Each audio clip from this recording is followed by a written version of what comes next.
Yo, what's going on, boys? It's Shane from Rock About Sound, and in this tutorial, we're gonna be making this dope ass bass, and this is what it sounds like.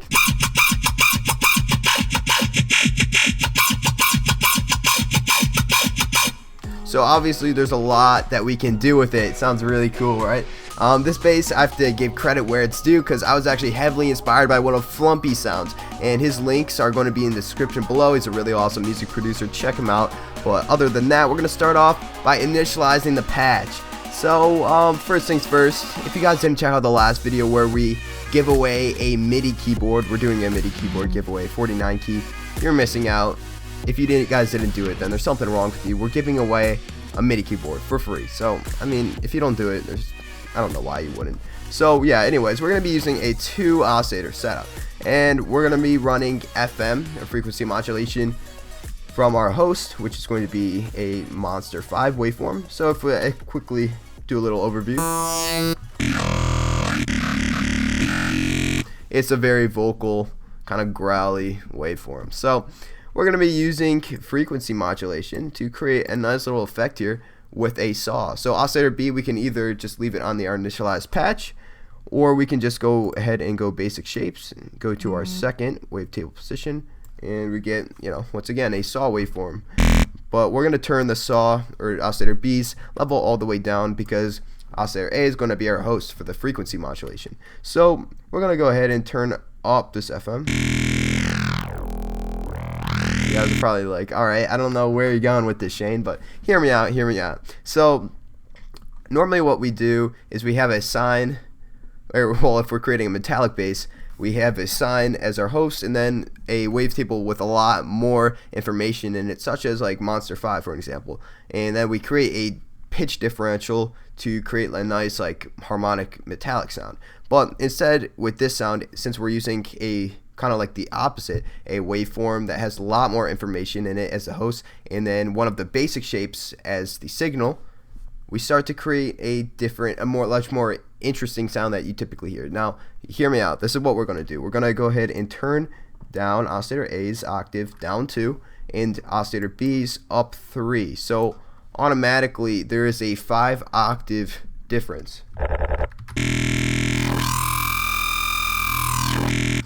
Pretty cool, right? We start to get that really squelchy sound. So we're going to dump on a low frequency oscillator, our first one we're going to be using. There's really not much modulation going on here, so we're just going to dump that on there, and from here we can just kind of create this shape.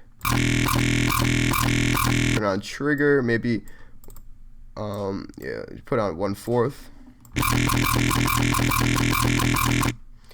Now we're starting to get this annoying kind of like sounds in between here, because really all we want is these top level frequencies to be heard. So we're gonna just turn the level all the way down and just turn on our low frequency oscillator once again onto the level. So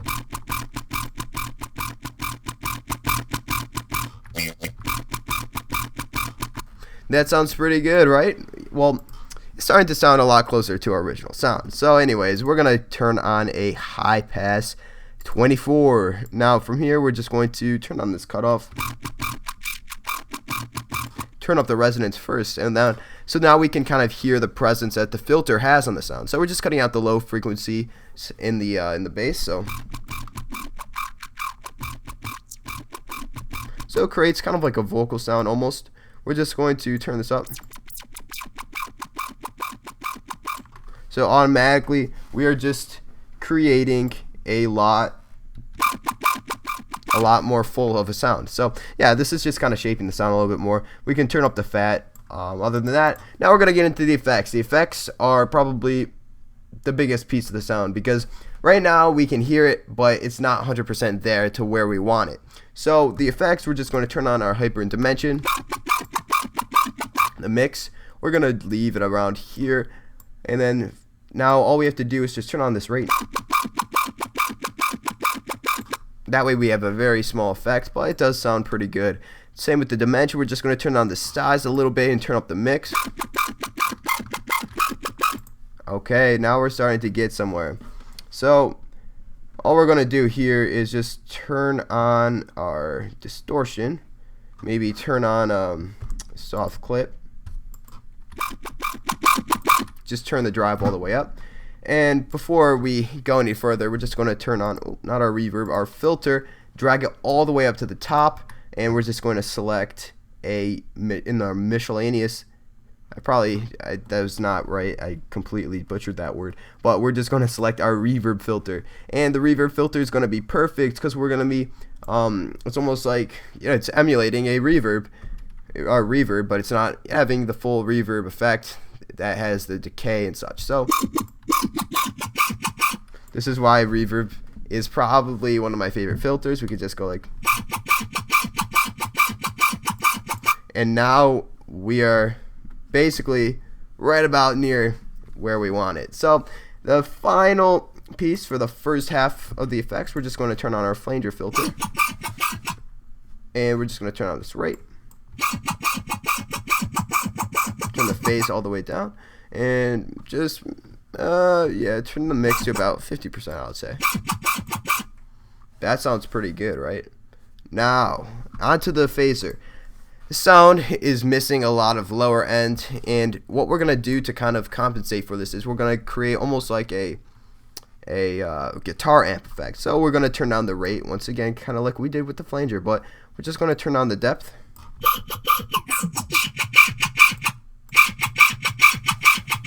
Now this part is pretty optional, but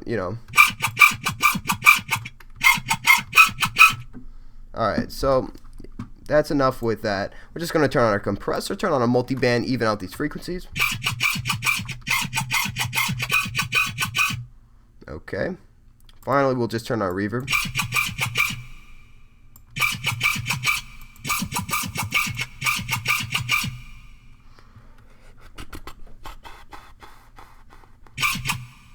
Reverb's all optional here, but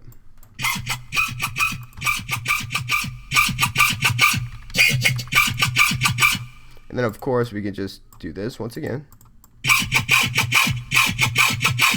And that's all it took to make this sound. If you guys like this video, drop a sub, drop a like if you haven't already. It's pretty awesome in my opinion. It's a lot more of a modern dubstep sound. But I'm Shane from Rock Powered Sound, and I'm checking out.